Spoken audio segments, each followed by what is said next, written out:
नमः शिवाय, जय गणपति देवा। राधे राधे। उत्पन्ना एकादशी का हिंदू धर्म में विशेष महत्व है। यह वह पावन तिथि है जब देवी एकादशी का जन्म हुआ था, जिन्होंने भगवान विष्णु के शरीर से उत्पन्न होकर मूर नामक दैत्य का वध किया था। ऐसा कहा जाता है कि इस एकादशी का व्रत करने से व्यक्ति को पिछले और वर्तमान जन्मों से सभी पापों से मुक्ति मिलती है। इस साल उत्पन्ना एकादशी कब मनाई जाएगी, आइए जानते हैं। हिंदू पंचांग के अनुसार 15 नवंबर को देर रात 12:49 पर अगहन महीने के कृष्ण पक्ष की एकादशी तिथि शुरू होगी। वहीं इसका समापन अगले दिन 16 नवंबर को देर रात 2:37 पर होगा। हिंदू धर्म में उदय तिथि है, इसलिए 15 नवंबर को उत्पन्ना एकादशी मनाई जाएगी। वहीं इसका पालन 16 नवंबर को दोपहर 12:55 से लेकर दोपहर 3:08 के बीच में किया जाएगा। एकादशी से एक दिन पहले दशमी तिथि की रात में सात्विक भोजन और ब्रह्मचर्य का पालन करना चाहिए। ब्रह्म मुहूर्त में उठकर स्नान करें और साफ कपड़े धारण करें। भगवान विष्णु के समक्ष हाथ में जल, फूल और अक्षत लेकर व्रत का संकल्प लें। भगवान विष्णु की प्रतिमा स्थापित करें। उन्हें रोली, चंदन, अक्षत, पीले फूल, फल और तुलसी अर्पित करें और ओम नमो भगवते वासुदेवाय मंत्र का जाप भी करें। इसके बाद एकादशी की व्रत की कथा पढ़ें और अंत में भगवान विष्णु और माता लक्ष्मी की आरती करें। इस दिन केवल फलाहार ही करना चाहिए। इस दिन चावल का सेवन वर्जित माना गया है। अगर हो पाए तो रात के समय भगवान का भजन कीर्तन करें। अगले दिन यानी कि 16 नवंबर को द्वादशी तिथि पर शुभ मुहूर्त में ब्राह्मणों को भोजन कराएं या दान दें। इसके बाद व्रत का पारण करें। पारण हमेशा हरिवासर यानी कि द्वादशी तिथि को करना चाहिए। व्रत की तलब धान का धारण में कि द्वादशी तिथि को करना चाहिए, द्वादशी तिथि को करना चाहिए। देव उठनी एकादशी के साथ अब पुनः प्रथम एकादशी से शुरू होगा। प्रथम एकादशी मार्गशीर्ष मास कृष्ण पक्ष, जिसका नाम होता है उत्पन्ना एकादशी या उत्पत्ति एकादशी। बड़ी अद्भुत महिमा है इस एकादशी की, क्योंकि इस एकादशी के कारण ही एकादशी व्रत प्रचलित हुआ। यही वह दिन, यही वह एकादशी जब उत्पत्ति हुई एकादशी देवी की। कैसे उत्पत्ति हुई, किन कारणों से उत्पत्ति हुई और क्या वह कारण है जिसके कारण से भगवान विष्णु को एकादशी इतनी प्रिय है कि वह अपने सभी भक्तों की इच्छाएं पूरी करते हैं। जो कोई एकादशी का व्रत करता है उसकी सभी मनोकामनाएं पूरी करते हैं। क्या कारण है, इसको समझने की आवश्यकता है। एकादशी है कब, व्रत किस दिन करना है, क्या 2 दिन है या एक ही दिन है, शुभ मुहूर्त क्या रहेगा, व्रत की विधि क्या रहेगी, नियम क्या रहेंगे, एक दिन पहले के कुछ नियम है क्या, दशमी तिथि से और पारण कब करना है, व्रत के दिन के नियम क्या रहेंगे, पूजा विधि क्या रहेगी। बात करते हैं आने वाली एकादशी की।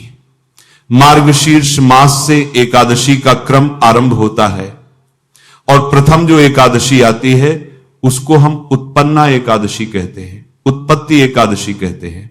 इस एकादशी को क्यों आवश्यक है, मैं विधि बताऊं, नियम बताऊं, उससे पहले जानना आवश्यक है कि इसका महत्व क्या है, क्यों करें, इस एकादशी को क्यों महत्वपूर्ण है, ये एकादशी क्या फल है।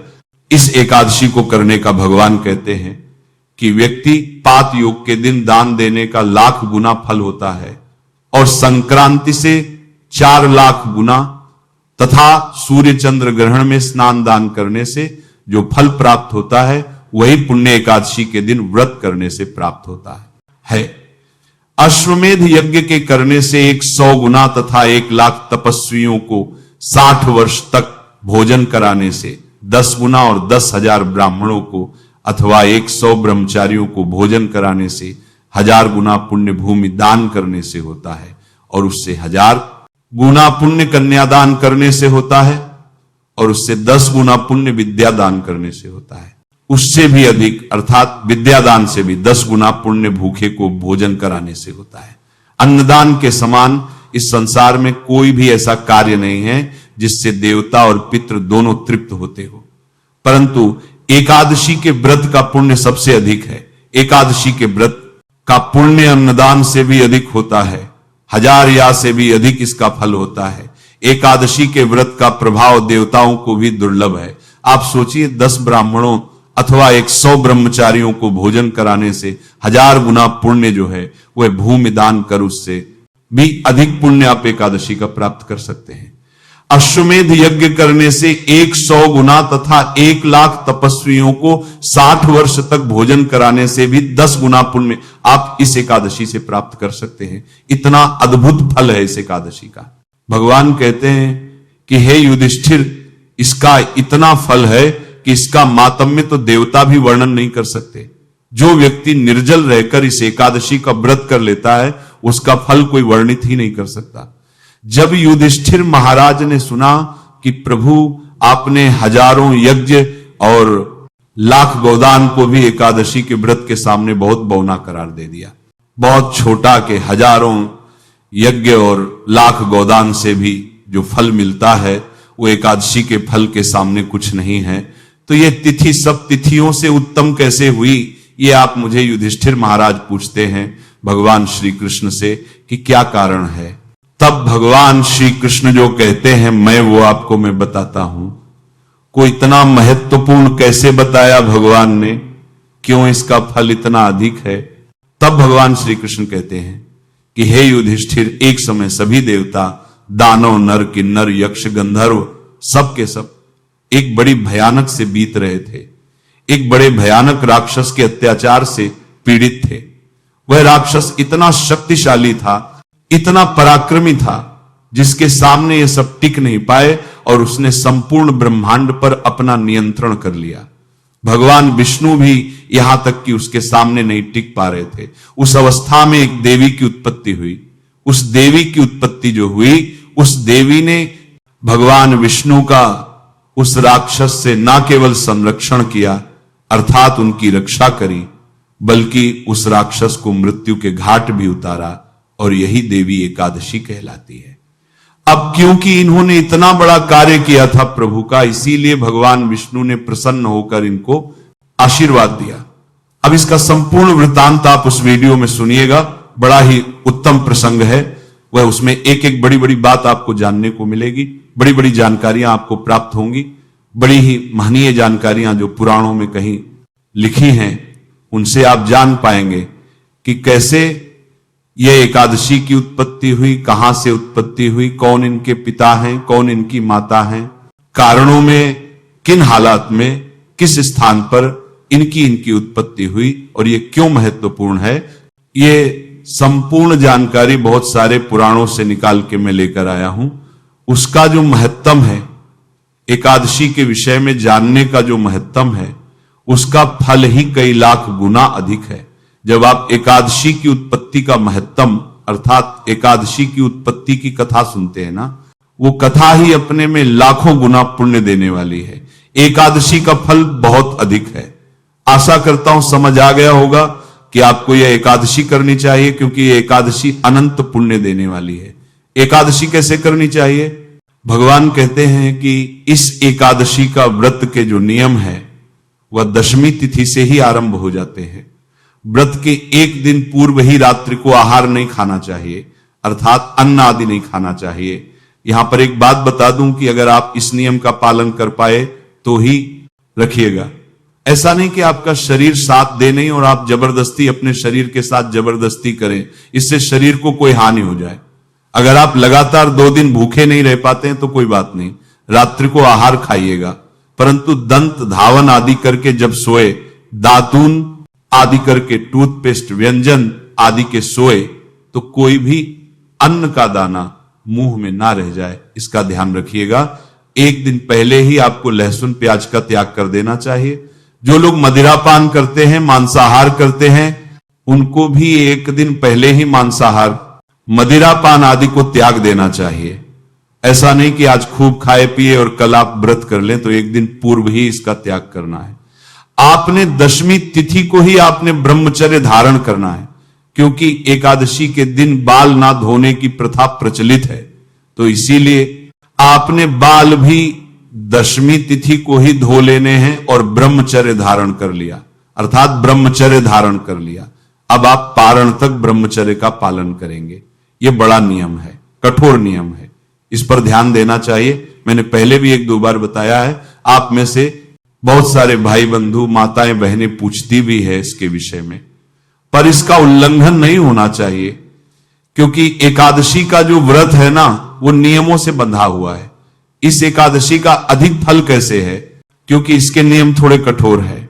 इसके नियमों का पालन करते हैं, कठोरता से तो आपको उत्तम फल प्राप्त होता है। इसीलिए नियमों के अनुसार आपको व्रत करना चाहिए। दशमी तिथि को ऐसे व्यतीत कीजिए, रात्रि को दंत धावन करके सोइए। एकादशी के दिन आपको ब्रह्म मुहूर्त में उठना चाहिए। ये कहते शास्त्र में ये कहूंगा कि अगर ब्रह्म मुहूर्त में ना उठ पाए, क्योंकि सबके लिए संभव नहीं है, आजकल दिनचर्या सबकी अलग है, तो सूर्योदय से पहले अवश्य उठ जाए। उठने के बाद स्नान आदि कीजिए।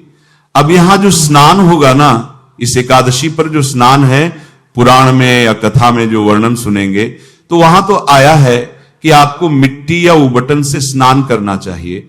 अभी यदि आपके लिए संभव है तो आप अवश्य कीजिएगा, अन्यथा आप गंगा जल युक्त जल से स्नान करना चाहिए, लीजिएगा। घर पर जो आप स्नान करेंगे, उसमें जो भी आपकी बाल्टी है, पात्र है, जिसमें आप जल भरते हैं नहाने के लिए, उसमें पहले थोड़ा गंगा जल भरिएगा और फिर उसमें जल भर लीजिएगा, उससे आप स्नान कीजिएगा। यदि आप घुटन या मिट्टी आदि का लेप लगाकर स्नान कर रहे हैं, तो एक मंत्र वर्णित है पुराणों में, वह आपको बोलना चाहिए, अश्वक्रांति रथ क्रांति विष्णु क्रांति व सुंदरे संचितम द्वयाते। यह मंत्र बोलते हुए आपको वह लेप लगाना चाहिए। आप यदि इस दिन लेप बना रहे हैं अपने लिए, या तो मिट्टी का, शुद्ध मिट्टी का लेप हो, या उबटन अगर आप बना रहे हैं, तो उसको लगाते समय आपको यह मंत्र बोलना चाहिए। आप शुद्ध जल से स्नान कर लीजिए, स्नाना आदि से निवृत्त होकर स्वच्छ वस्त्र धारण कीजिए। स्वच्छ वस्त्र धारण करके भगवान का पूजन कीजिए। पूजन करने के लिए जो भी आपका उपयुक्त स्थान है घर में, वहां पर सारी सामग्री एकत्र कीजिए। पूजा की सामग्री में क्या चाहिए? भगवान श्री हरि विष्णु का कोई चित्र या प्रतिमा आपके पास हो, उनको स्थापित करने के लिए चौकी दीजिए। उस पर बिछाने के लिए लाल या पीला वस्त्र लीजिए। रोली मोली पान सुपारी लौंग इलायची दूध द्वीप नैवेद्य पुष्प इत्र जनेऊ और एक तांबे का लोटा, इसके अतिरिक्त पंचामृत बनाने के लिए कच्चा दूध, दही, घी, शक्कर और गंगाजल, यह सामग्री है। इसको सबको एकत्र कीजिए। तांबे का जो लोटा है उसको मांझ लीजिए, उसमें पहले थोड़ा गंगा जल भरिए, फिर उसमें शुद्ध जल भरिए। आसान लगा के दिशा की ओर मुख करके बैठ जाइए, या पूर्व दिशा की ओर सबसे पहले जल के छींटे दीजिए। जो भी आपकी सामग्री है उसके ऊपर, और जो आपने स्थान चुना है जहां आपने पूजन करना है, वहां पर फूल के माध्यम से लोटे में जो जल भरा है, इसके जल के छींटे दीजिए। इस प्रकार से आपने जल छींटी देकर स्थान को शुद्ध किया है, सामग्री को शुद्ध पवित्र किया है। अब आप भगवान की स्थापना करेंगे। स्थापना करने के लिए चौकी को लगाइए। चौकी पर लाल जो वस्त्र आपके पास है उसको बिछाइए। उस पर भगवान की प्रतिमा या तस्वीर जो भी आपके पास है उसको स्थापित कीजिए। उनके सामने घी का दिया रखेंगे। अगर घी का दिया है तो सीधे हाथ की ओर, और तेल का दिया है तो उलटे हाथ की ओर रखिए। उसके विपरीत दिशा में धूप रख दीजिएगा। धूप दीप स्थापित करके भगवान की स्थापना करके अपने सीधे हाथ पर जल लीजिए, हाथ धो लीजिए। हाथ धोने के बाद आप एक एक मंत्र, एक एक चम्मच जल अपने सीधे हाथ पर लेकर जल आचमनी करेंगे। जल लीजिए। ओम केशवाय नमः पी जाइए, जल लीजिए। ओम नारायणाय नमः पी जाइए, जल लीजिए। ओम माधवाय नमः पी जाइए, हाथ पर जल लीजिए। ओम हर्षिकेशाय नमः, हाथ धो लीजिए। हाथ धोकर अपने आप को तिलक कीजिए, मौली बांधिए। सामने रखे हुए दीपक को प्रज्वलित कीजिए, धूप को प्रज्वलित कीजिए। धूप दीप जला के अब आप व्रत करने का संकल्प करेंगे। संकल्प एक आवश्यक प्रक्रिया है, वह अवश्य करनी चाहिए। संकल्प करने के लिए आप अपने सीधे हाथ में जल लीजिए। एक का सिक्का कम से कम दक्षिणा के रूप में रखिए और पुष्प रखिए। 3 बार बोलिए, ओम श्री विष्णु, ओम श्री विष्णु, ओम श्री विष्णु। अपना नाम, अपना गोत्र, जिस स्थान पर बैठकर संकल्प कर रहे हैं वहां का मकान नंबर, क्षेत्र का नाम, शहर का नाम, कृष्ण पक्षी, शनिश्चर्य एकादशी, भगवान श्री विष्णु, उत्पन्ना एकादशी, व्रत श्री विष्णु, और वह संकल्प भगवान के चरणों में अर्पित कर दीजिए। संकल्प करके भगवान का उपचार से पूजन करते हैं। पूजन करने के लिए उनके सामने कोई कटोरी या पात्र रखा दीजिए जिसमें आप पूजा की सामग्री अर्पित करते जाएंगे, तो उससे वह सामग्री इधर उधर नहीं फैलेगी, पैरों में नहीं आएगी। विधि में मैं आपको सूक्ष्म रूप से बता रहा हूं, विस्तृत रूप से मैं आपके लिए समय आने पर इसका पूरा वीडियो विधि के साथ अपलोड करूंगा, मंत्रों के साथ, उसका आप लाभ लीजिए। भगवान विष्णु को सबसे पहले स्नान कराया जाता है। स्नान कराने के लिए जल अर्पित कीजिए या जल की छींटी दीजिए।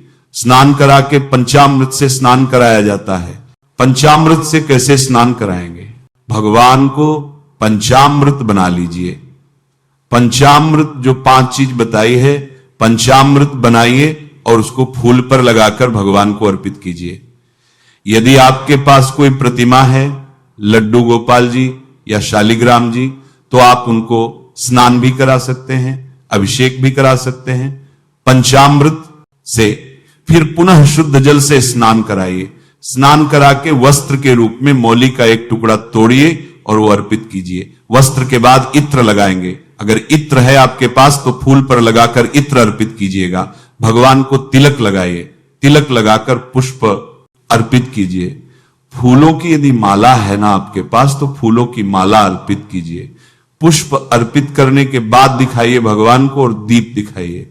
भगवान को धूप दीप दिखाकर नैवेद्य अर्पित कीजिए। नैवेद्य के रूप में आपके पास कोई फल है तो फल अर्पित कीजिए, मिठाई है तो मिठाई अर्पित कीजिए, और कुछ ना हो तो आप मिश्री लीजिएगा और मिश्री अर्पित कर दीजिएगा। नैवेद्य के बाद जलजम करानी, 1 चम्मच जल लीजिएगा, भगवान को अर्पित कर दीजिएगा। अब आप तांबुल अर्पित करेंगे। तांबुल के रूप में पान का पत्ता लीजिए, उस पर 2 लौंग, 2 इलायची और 1 सुपारी रखिए और वह तांबुल के रूप में भगवान को अर्पित, भगवान को दक्षिणा अर्पित कीजिए और हाथ जोड़कर नमस्कार कीजिए। इस प्रकार से आप पूजन कीजिए। पूजन करने के बाद अब आप कथा सुनेंगे। कथा आपको हमारे चैनल पर सुनाई जाएगी, तो आप विधि मंत्रा, उन्होंने तंबुल, स्तन नंबर, बंदबारों से कथा सुनिए। कथा के साथ विष्णु शास्त्र नाम का श्रवण करते हैं तो बहुत कल्याणकारी है। आरती कीजिएगा। कपूर से आरती अगर आप करते हैं तो विशेष फलदायी कही गई है। मार्गशीर्ष मास में प्रतिदिन मैं कहता हूं कपूर से आरती करें भगवान की, अब बहुत अद्भुत फल है उसका। यानी मार्गशीर्ष मास महिमा में बताया भी है आपको, अगर आप सुन रहे हैं हमारे चैनल पर मार्गशीर्ष मास का, तो उसमें भी वर्णन आया है। और मातम में अवश्य सुनिए, जैसे कार्तिक मास महत्व में आपने सुना होगा, उससे अधिक फलदायी है। मार्गशीर्ष मास महत्व में मार्गशीर्ष का स्नान कार्तिक मास से ज्यादा फल देने वाला है। लोग नहीं जानते, क्योंकि भगवान नारायण कहते हैं कि यह गुप्त से भी अति गुप्त है। इस कारण से लोगों को इसकी जानकारी नहीं है। शास्त्रों से, पुराणों से मैं ढूंढ के लाया हूं। मार्गशीर्ष मास में स्नान कीजिए और मार्ग अत्यंत पुण्यदायी है, उसका लाभ लीजिए। तो आप आरती कीजिएगा, कपूर से आरती करके नियम अनुसार दिन को व्यतीत कीजिए। किसी से लड़ाई झगड़ा नहीं, मनमुटाव नहीं, बैरभाव नहीं रखना। शांतचित होकर दिन को व्यतीत कीजिए। सायंकाल को कीर्तन की महिमा है, कीर्तन कीजिएगा। रात्रिकाल को जागरण की महिमा है, जागरण कीजिएगा। अगर संभव हो तो 1:00 बजे तक कम से कम कीजिएगा और अगले दिन पारण के लिए सूर्योदय से पहले उठ जाइए। इस प्रकार से आपको इस एकादशी के व्रत को आगे बढ़ाना है। अब बात करें कि व्रत आपने करना कब है। प्रिय दर्शकों, मार्गशीर्ष मास के कृष्ण पक्ष की एकादशी, उत्पत्ति एकादशी तिथि की शुरुआत हो रही है 15 तारीख को 26:37 पर, अर्थात जब 15 तारीख आरंभ होगी ना, प्रातः काल 2:37 पर यह एकादशी शुरू हो जाएगी। और यह 16 तारीख अर्थात 15 के रात्रि को 12 बजे के बाद जो 16 तारीख लग जाएगी तो रात्रि को 4:47 पर समाप्त होगी। ऐसे में उदया तिथिमान के अनुसार 15 तारीख को एकादशी है और द्वादशी भी व्रत के पूर्ण होने से पहले आ रही। इसीलिए इस एकादशी का व्रत आपको 15 तारीख को करना चाहिए, 15 नवंबर को करना चाहिए। 15 नवंबर को दिन रहेगा शनिवार का। शनिवार के दिन शुभ मुहूर्त क्या रहेगा, अब ये जान लेते हैं। शनि लगभग 6:30 बजे के आसपास सूर्योदय होगा, तो इसमें पहले 1.5 घंटे को निकाल दीजिए। प्रथम चौघड़िया उत्तम नहीं है, काल का चौघड़िया है। दूसरा अर्थात आप पूजन कर सकते हैं 8, 10 से, और 9:40 तक ये उत्तम मुहूर्त रहेगा। नमः शिवाय। जय गणपति देवा। राधे राधे।